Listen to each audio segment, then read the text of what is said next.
And good morning. This is Eureka John, Eureka Street Crypto Hub, coming at you live from Leander, Texas, 6:25 in the morning on a Friday, March 19th, 2021. And yep, it is the weekend, and I'm on PTO, paid time off today, trying to burn it up. So I'm dishing out some content, getting a lot of stuff ready to go, and getting stuff done with this project of mine, this broadcast. I've been doing this since October 24th, 2020, and been consecutively every morning doing the morning shows since February 6th. So this has become quite a part of my life, and I love it. I love all these crypto projects I cover. I love all this tech that I cover. There's a lot of new stuff popping up every single day, and always something going on in the crypto world that's super exciting. I'm not sponsored by anybody. I'm not shilling any particular tokens or anything like that. I just talk about the stuff I invest in, and I'm just a regular old dude, and I'm not a pro. So that being said, I like to pride myself on asking the stupid questions so you don't have to, and so that's just how I roll, right? So I got no shame. So anyway, let's get over to CoinGecko and see what's up. Got my kombucha tea here, ready to go, and I also have my highly caffeinated sports drink. I don't drink coffee, and I don't drink anymore, so that's probably why I'm up doing these projects. It's so early in the morning. That, and I'm, officially old at 45 years old and acting like a dad and just getting up at the butt crack of dawn for no apparent reason, even on my day off of work. So, all right. So what do we have here on the old CoinGecko? We got Bitcoin at $58,751.16. Now, I did see a tweet when I first woke up, because that's the first thing people do now is they grab their phone and check any type of emails or latest news or social media notifications or whatever. I've been just kind of backing away from most social media on a personal basis, and really I only follow stuff for crypto. But I did see, yes, I was correct in my assumption from a tweet that I saw. Bitcoin did hit 60,000 again last night at I don't know if this time is correct, but it shows 11:39 last night, and I'm thinking that's Central Standard Time, which is what I'm on. Let's see here. Let's go back 24 hours, because yesterday I think Bitcoin did drop down to like 54,100. See, it's just all over the place, but you know what? It's in the 50s, and it's just hanging around the 50,000s here, and that's insane to me. How do you feel about Bitcoin today? I feel good about Bitcoin. I always feel good about Bitcoin. So I think I can just continuously press that button. All right, let's see what else we have here. Ethereum at 1817.53. I know a lot of people have been getting those good old stimmy checks, and a lot of people dumping them into cryptocurrency. My daughter's boyfriend actually, I met with them on the phone yesterday because they are on vacation, and he was asking me how to invest in Ethereum, whether he should invest in Ethereum or Bitcoin, and I was just like, both. I'm obviously not a Bitcoin maxi, and I do believe in Web 3.0 and the development of current technology, and a lot of that is based on Ethereum. A lot of that is happening in Ethereum. DeFi is happening. Web 3.0 is happening. If you see this little MetaMask icon on your browser and all these other little wallets, these plug in. This is Web 3.0. dApps are decentralized applications, which are websites built with to be blockchain enabled. It is all happening, folks. It's happening right here. Facebook will be a thing of the past regarding centralized servers. Amazon, everything going to centralized servers. All that will be a thing of the past. Everything is going to be decentralized. And you know what that's going to be done with? Not Bitcoin. It's going to be done on Ethereum and Ethereum-like platforms and other tokens and altcoins. So that's what these maxis tend to forget. I love Bitcoin, don't get me wrong, and I have Bitcoin, and Bitcoin is king, but there's other things out there. So I told him, do both. Why not?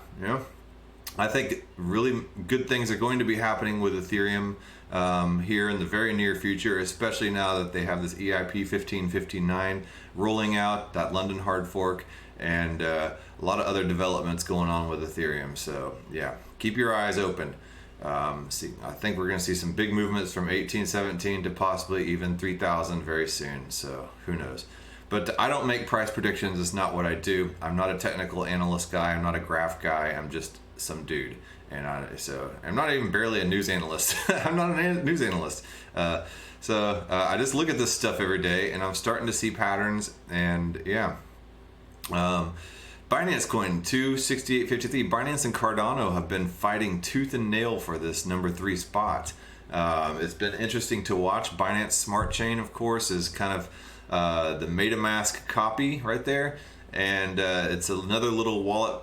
Here, if I move, let's see, if I move this window over slightly, you can see my Binance Smart Chain wallet. It's basically identical to MetaMask, but you can switch between the Ethereum chain, the Binance Smart Chain, and the Binance chain on here, and there are tokens and projects built on all of those. So the only Binance Smart Chain token that I have left is BTCST, and other than that, I don't really deal too much with Binance tokens, because Binance is not really available in Texas at all. So I have to use a VPN to use the bridge or anything like that. And then Binance US kind of blows. So yeah, I don't mess with too many Binance projects just because of the pain in the ass factor of dealing with it all. So yeah, I just kind of backed out of all that. And then I had a mess up on the Binance bridge, and a transaction got rejected, and it was like $100 and something, and it wasn't very much, but it's still, they said contact customer service to get your refund, and I did. No response. But then I saw on the Blockchain Explorer, whatever, that a refund had been initiated and given, and I never saw anything show up in my wallet. So you know what? I'm just kind of done with Binance. Binance has been nothing but a pain in the butt to me. But other people love it. So whatever floats your boat, man. Whatever works for you.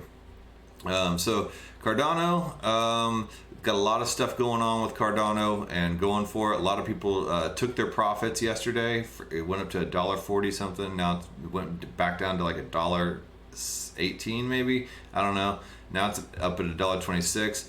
Tether $1.01. Polkadot 36.48. XRP 0.474. 47 cents. Man, I gotta hand it to those XRP guys. They really are hanging in there. I can't do it. I'll watch from the sidelines, and all the stuff going on with the SEC and XRP being deemed a security and whatnot, and then Grayscale Investments dropping XRP as an investment apparently and replacing it with Chainlink. I don't know. I don't know what to think about XRP, and as a conclusion, I will not be participating in that. But there is that Flare token airdrop that's supposed to happen at some point. As on December 12th, they took an account of all the accounts all over the blockchain, or the ledger that held XRP, and they were going to be airdropping Flare tokens for that, which is a new project. I believe it's smart contracts were to be enabled on there. It's a Spark token, and I still have yet to see it. So we'll see when that comes around, but apparently it's around the corner. That's what I keep hearing. Uniswap at $30.72. Litecoin at $204.49, and Chainlink at $30.41. Bitcoin Cash has been officially kicked out of the top 10. So it's okay. Doesn't bother me one bit.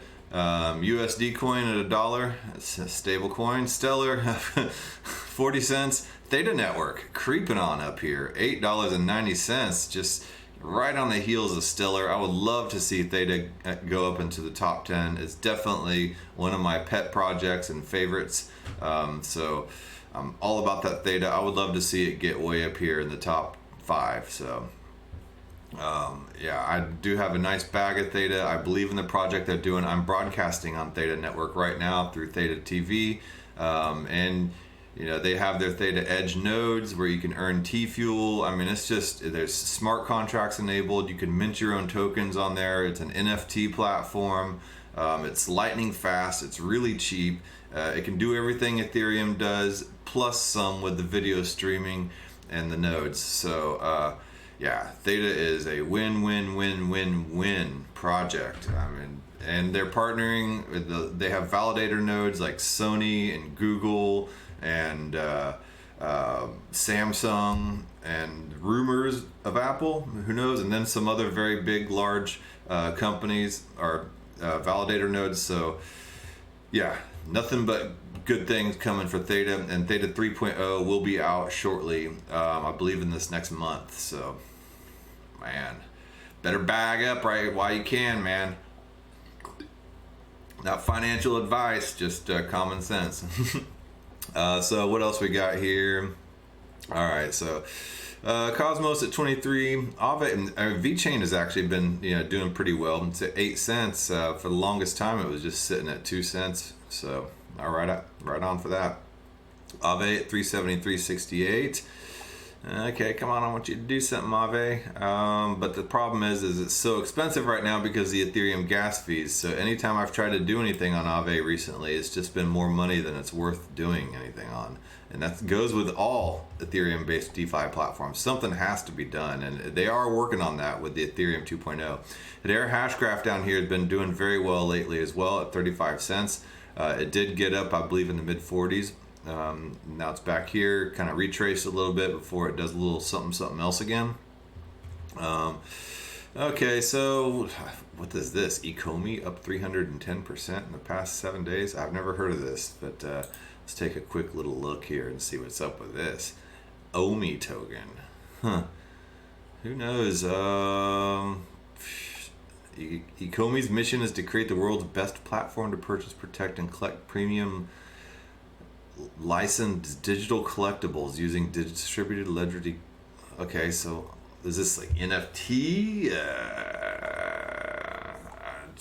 I don't normally do this, but I'm gonna go here to this website real quick and take a look and see what's up. Premium licensed digital collectibles using distributed ledger technologies. So is this? Let's see here. Vivi is an app-based marketplace for premium licensed. I mean, I don't know if this is a pump and dump or what the deal is, or if this is like legit. Based in Singapore, lead the way in emerging digital collectible. Everybody's jumping on this NFT bandwagon, that's for sure. Interesting. Okay, so I'll keep that in mind and see and kind of keep an eye on that and see what the deal is. All right. Anyway, so let's get to some news here. I mean, the news I wanted to cover is a couple days old now, but it's all right, whatever. I've been seeing this lady popping up all over the place on interviews and articles and stuff. Meltem Demirors joining Stacks Foundation to bring Bitcoin beyond digital gold. Okay. She says the CoinShares SEO, Chief Strategist Officer, or whatever, talks about joining the Stacks Foundation board and why Bitcoin is not a effing rock like gold. Okay, so Meltem Demirors is the Chief Strategy Officer at digital asset investment advisory group CoinShares, a frequent guest on NBC, and an advisor on multiple projects such as Casa and Shift Network. Okay. She's the newest board of the Stacks Foundation, a nonprofit organization that promotes development on the Stacks network, formerly Blockstacks. Now, I heard about Blockstacks, I guess, around this time last year. And I thought it was really interesting that the mission of Blockstacks was to put smart contract compatibility on top of Bitcoin, because Bitcoin, if you don't know, is purely kind of right now a store value, a digital gold. It doesn't do much. People have tried to use it as a transactional currency, and I believe it's like 7 transactions per second or something. It's really slow, and it's a dinosaur, and it's old, and there are now a lot of other projects that have taken that place to be able to take care of that transactional aspect of it. However, Bitcoin is the most secure And nothing can replace that. And it's anonymous, it's decentralized, and there have been some projects coming close, but nothing has taken Bitcoin's place, and I don't think anything will. So let's see here. Stacks is a network designed to bring the types of decentralized applications and smart contract Ethereum is known for onto Bitcoin. Or as the website puts it, Stacks unleashes Bitcoin's full potential as a programmable base layer. And that involves doing away with its image as digital gold. Demirors told Decrypt in an interview. Gold is a shiny rock. Bitcoin is not a rock. It's not a effing rock, whatever. Okay, there's a lot of work to be done on the narrative around Bitcoin, she said. I think this narrative of, Bitcoin is never changing and not innovative, but it's stable, and Ethereum is really innovative, or other protocols are really innovative, we need to kill that narrative, and Stacks is going to help us do that. So it kind of goes back to what I was talking about at the beginning of this episode about Bitcoin or Ethereum, and I was talking about how, Bitcoin's good for a store of gold, but Ethereum is what all the DeFi is going to be built on. I mean, she's saying we basically need to kill that narrative, because that is exactly the narrative that I was talking about at the beginning of this episode. In her role on Stacks board, where she joins board members Zavain Dar and Rodolfo Gonzalez, the CoinShares CEO will help devise and implement a strategy for enabling developers to build smart contracts, decentralized apps, dApps, and non-fungible tokens, NFTs, within Bitcoin's ecosystem via a shared connection with the Stacks blockchain, according to a press release. Obviously, we've seen a lot of Bitcoin move on to Ethereum in the form of wrapped Bitcoin, whether that's done in a custodial manner or a non-custodial manner. We haven't really seen a lot to try to bring Ethereum's functionality and simplicity in programming to Bitcoin. That was an awkward sentence. I think there was a typo in there. So she's saying we haven't seen people bringing Ethereum's programming and functionality to Bitcoin, but what you can do for the people who don't know is, in order to be able to use Bitcoin on a DeFi, decentralized finance platform, basically where you can lock up your crypto and borrow against it and do that, or you can trade without a middleman on an automatic market maker or a decentralized exchange. That's DeFi.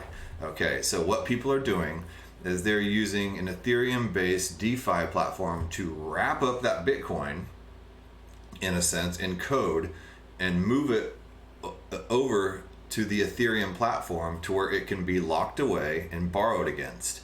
That is wrapped Bitcoin. And there's WBTC for that. There's RenBTC, the Ren protocol, which allows you to do that. So WBTC is a more centralized way of doing that. And I did a whole video on this a while back. You can find it in my video list. And then RenBTC does it without the middleman in a decentralized manner. So, okay.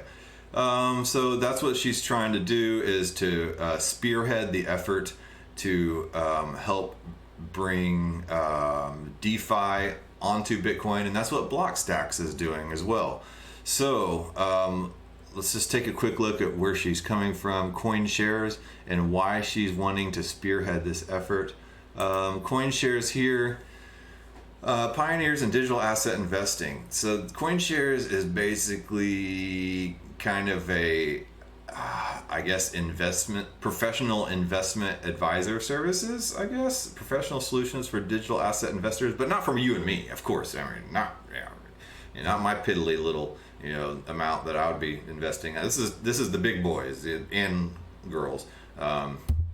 These are the institutional investors, and of course they need big companies to help them invest all that institutional money. CoinShares launches new physically backed Bitcoin exchange traded product, not an ETF, the ETP. I talked about this a couple episodes ago, trying to figure out the difference between those two, and I still have yet to really know the difference, but apparently there's some kind of technical difference. So they're heavily involved in helping institutions get involved into digital asset investing. And how can these institutions use their Bitcoin with DeFi without playing with all these wrapped Ethereum type of platforms? I guess she's going to spearhead that effort and bring institutional digital asset investing to Blockstacks. And then how is she going to do that? Well, Blockstacks right here is offering its historic. Blockstacks token offering is historic, but its dance with the SEC is far from over. Well, Blockstacks is going to do things the 100% documented and financially proper way to do things. I mean, going through all the approval processes, making it deemed a security for a while. They have to go through all the checks and balances and dotting the I's and crossing the T's, and they're doing everything completely under regulation here to stay completely by the book and stay far away from any possible lawsuits or anything like all that stuff that's going on with Ripple and XRP right now. And it makes sense, her coming from CoinShares over here, pioneers in digital asset investing. They're bringing institutions into Bitcoin type DeFi. And then here she jumped on as the advisory board for Blockstacks, which is doing just that, bringing a DeFi programmable layer onto Bitcoin. So, so here she is. Here they are. While several crypto startups have applied for the SEC's approval, Blockstacks is the first chance to get clearance under Regulation A+ framework, whatever that is. But I'm sure it's something important. One of the many exemptions to federal security laws that allows companies to sell securities to investors under certain conditions without facing the same arduous reporting requirements of public companies such as Apple or Facebook. Approval under Regulation A+ means non-accredited investors, like me, those that don't meet the SEC's requirements of $1 million net worth or $200,000 annual income, may also participate in Blockstacks sale. But more than that, this is also the first time that a crypto company has taken a digital asset that would otherwise be known as a utility token, a critical piece of software upon which the success of Blockstack network depends, and registered that token as a security in a sale to the general public. Interesting. And while the freewheeling, unregulated ICOs of the last several years have carried considerable legal risk for the startups that raised million-shilling tokens, Blockstack's approach carries its own set of hazards for both its business and investors. In some ways, this approach carries additional risk for token investors as compared to an unregulated token sale. After all, no one has yet created a blockchain that relies on a protocol that also happens to be a security. Blockstack is carving a path that will have significant implications for others looking to do the same, and the impact of its token offering is already being felt throughout the industry. It's a huge step forward for the crypto industry. After years of waiting and wondering about the SEC's approach to digital assets, it's refreshing and encouraging to see the regulator finally putting its stamp of approval on a blockchain-based offering. So this could be opening the door for crypto-based digital assets being accepted finally by the SEC, and for them to finally creating some kind of formal process to bringing the crypto space into the mainstream regulatory arena, I guess is the word I'm looking for. So this would solidify some kind of process, so you're not necessarily illegal until somebody approves you. As a lot of these crypto projects have been doing, because there's been no regulation. So technically, they're illegal until deemed legal. So now they can go through some kind of standard concrete process after all this. Let's see here. And at approving Blockstack's token sale, Shapiro said that the SEC now appears open to permitting projects that pursue a compliance path to take flexible functionalistic views of securities laws in order to make their decentralized technology work within a legal compliance framework. Okay, so they're building a compliance framework. So here we go. Blockstack intends to create an independent, decentralized ecosystem over which no one party, including Blockstack, will have control, according to its circular. The company claims to have more than 160 decentralized applications on its network and plans on its native STX token to be used, for example, to register digital assets like domain names, inscribe and enact smart contracts, and process transaction fees. But treating these tokens as securities, including the tokens that are later mined on the network, may make it difficult for Blockstack to achieve its decentralized goals, according to legal experts. So let's see here. Blockstack's offering Circular describes a complex scheme for distributing the newly minted tokens to miners. Each distribution will be registered separately with the SEC and delivered to a centralized wallet, where they'll remain until miners have complied with applicable anti-money laundering and security law requirements. Since Blockstack is the first company to conduct a securities offering of this sort, it will have to navigate the complexities of the securities laws without any pre-existing models to guide the way. So Blockstack is being a pioneer with this. So it is risky. So let's see. There's no certainties as to whether Blockstack can stand up as an independent blockchain secured by mining. If in fact all the tokens issued by the protocol itself need to be pre-registered as securities. It presents a catch-22. On the one hand, in order to sell its tokens to the public, Blockstack was compelled to register them as securities, specifically investment contracts, with the explicit expectation for investors that the token may increase in value over time through the company's efforts. That is what a security is. It is selling something or buying something with the explicit expectation that the token may increase in value over time. That is a security versus a commodity. So this whole XRP thing, deeming it a security or a commodity, when you deem something a security, there are a lot more regulations, and there are a lot more potential taxes to be paid, and a lot of things that can be expensive revolving around something being deemed a security. But so on one hand, the eventual success of Blockstack depends on the tokens ultimately becoming non-securities, as the company notes in its circular, resulting from its network becoming sufficiently decentralized over time. So in order to sell its tokens to the public, it's compelled to register them as securities.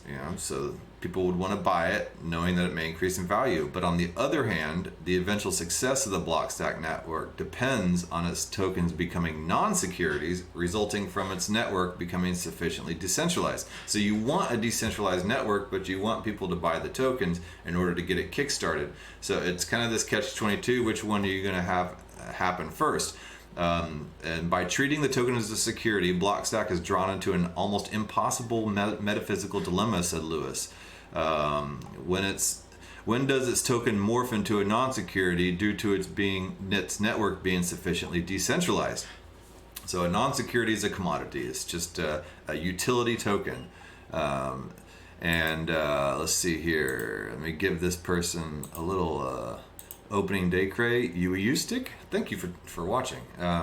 The situation is further complicated by the fact that Blockstack may need to eventually register as a full-blown public company despite the cover it's currently afforded under its Regulation A+ exemption if it meets certain conditions. This would be tough and is contrary to the goals of decentralization. So they got to comply. They got to be a security in order to get kicked off the ground there. But in order to be the token and the project that they want to be, and to bring in all the functionality that they want to bring into Bitcoin, they have to decentralize. So which one comes first, the chicken or the egg? It's kind of an impossible situation here, and Blockstack is paving the way. So they go on a little bit more about a lot of these securities. I'll link this article in the sources on the video description, as I always do. You won't find stacks listed on Coinbase, Gemini, or even Binance and other foreign exchanges. Indeed, as Blockstack itself notes, the registered security exchanges or alternative trading systems on which the token could be lawfully traded don't exist yet. So I still have yet to figure out where to buy Blockstacks myself. I was going to try to buy it on OKX, but I'm American and I can't buy it on OKX. So I'll have to, I guess I could use a VPN and trade it that way. I don't know. I'm going to have to figure this out.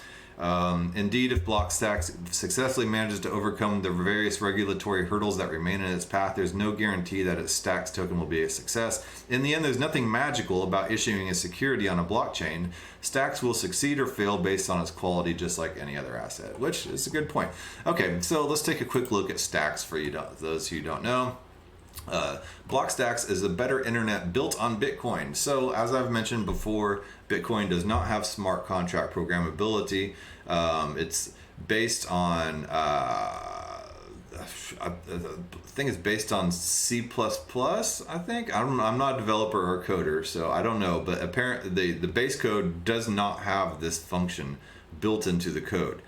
So this is basically a layer built on top of that allows the programmability to create smart contracts, which can build DeFi applications and decentralized applications, which are websites with blockchain capability built into them. So build apps and smart contracts on Bitcoin. And here they take you to the developer portal, and they get you all started with all the instructionals. Learn how Stacks works, introduction, about smart contracts, and then how to build it using Clarity language, and teaches you how to learn that smart contracting language called Clarity. Why build on Stacks? The best of both worlds. You get the security of Bitcoin and the speed and flexibility of Stacks. All Stacks transactions on the Bitcoin blockchain, making your apps as secure as a Bitcoin transaction. Secure smart contracts. So Ethereum is known for its amazing smart contracts, but the security, while secure in my eyes, is still doesn't have the tight security that a lot of institutions would love to have. Hence all the security breaches and the hacks that have gone on a lot of these Ethereum-based DeFi platforms over this past year, and you've seen them between Fulcrum, between Compound. Let's see. I mean, there's been a Harvest. There's just a whole slew of them. Acropolis. All these are built on Ethereum, and on Stacks you can build Bitcoin-based logic into your smart contracts. Clarity has visibility in the blockchain state and has built-in SPF proofs, which makes innovating on Bitcoin much easier. So that's for the developers, and then you can earn Bitcoin by staking. And for those of you who don't know, on a proof of stake network, when you stake, you lock up your tokens, and then you earn interest on that. And then the more tokens that are locked up in the network, there is a mechanism in there that allows the network to be completely secure. You say, well, I thought Bitcoin was 100% secure. Well, Bitcoin is secure, but the layer 2, this layer on top of Bitcoin, the programmable layer, is it's not really proof of stake. They call it proof of transfer, but it's a proof of stake like mechanism. And when you lock your tokens on there and you earn interest on them, you're helping to secure the network. I'm not going to go into the full details on how all that works. I believe I've covered that in some of my past videos, but there are a lot of better videos on the internet. Just YouTube proof of stake and how it works, and you'll find some good videos on that. But anyway, lock your stacks temporarily to support the network's security and consensus. As a reward, you'll earn Bitcoin that miners transfer as a part of proof of transfer. So when you stack, normally you earn the token that you stake in. But with Blockstacks, you're going to earn Bitcoin back, which I think is really cool.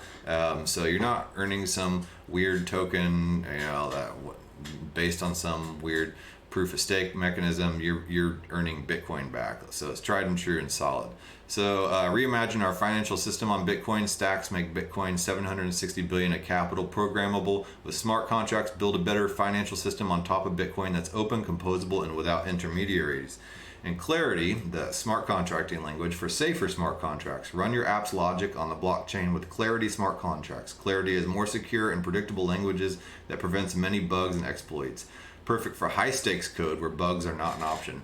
So all this with the SEC and everything that Meltem Demirors is doing, and her coming from CoinShares to be on the advisory board and then jumping in to participate in all this, and then using Clarity here, they are preparing Bitcoin for DeFi in the institutional space. So they're moving away from a lot of these amateur projects built on Ethereum. I'm not saying that there are not some really good quality projects built on Ethereum, but what they're trying to do is reach for the big boys. And they're trying to do that on top of stacks and working with the SEC, passing all the regulatory compliance loopholes, and even building their own regulatory compliance framework for digital assets in the future. So they are paving the way and creating the path, and to me that's very interesting. Let's take a quick look real quick before I quit here. Stacking is locking your stacks temporarily to support the network security and consensus. As a reward, you'll earn the Bitcoin that miners transfer as part of proof of transfer. Proof of transfer is their version of proof of stake. So, how much could I earn? Let's take a quick look at that. The stacking earnings model. So stacking versus staking. So yeah, it's not quite the same. There are some differences. I'll link this in the description as well, because I don't have the time to go through it all. But yes, you will earn Bitcoin instead of the Stacks token, and they go in various cycles, and so it helps support the network, earn rewards, and you don't have to run a node or validate transactions to stack. All you need to do is lock your stack in your wallet temporarily. To participate, you need to meet the minimum amount of stacks for a full reward slot or pool together with the others. So there's a Stacks wallet here. And then start stack using a service. You can use, I was looking at OKCoin, but I'm having some issues signing up to that exchange. So I need to figure out another way to jump into this as somebody from Texas. So for some reason, it's not allowing me to jump into all this. So you can get it on OKCoin, Binance, KuCoin, and Crypto.com, but I don't think this is accurate. I looked on Crypto.com because I'm part of it, and Stacks is not available for me on there. I'm trying to figure out other ways. I even looked on SimpleSwap, and it's not there. So I will figure this out and let you know what is going on with that. Because I definitely would love to be able to jump in and get involved in Blockstacks and earn some Bitcoin, and to follow what is going on with this whole regulatory compliance issue, and how they will be paving the way for bringing digital assets to the institutions. And so I guess apparently they are relying on the leadership of Meltem Demirors for this, and we'll see how she does with this as well. So good luck, Meltem Demirors, if I'm saying your name right, and I apologize if I'm not. All right, well, I will talk to you guys later, and yeah, I'll be coming out with some more content, and I'm going to be looking at the ARC ecosystem as well. There's apparently some interesting stuff going on over there. All right, well, I will talk to you guys later, and y'all have a good Friday. Bye.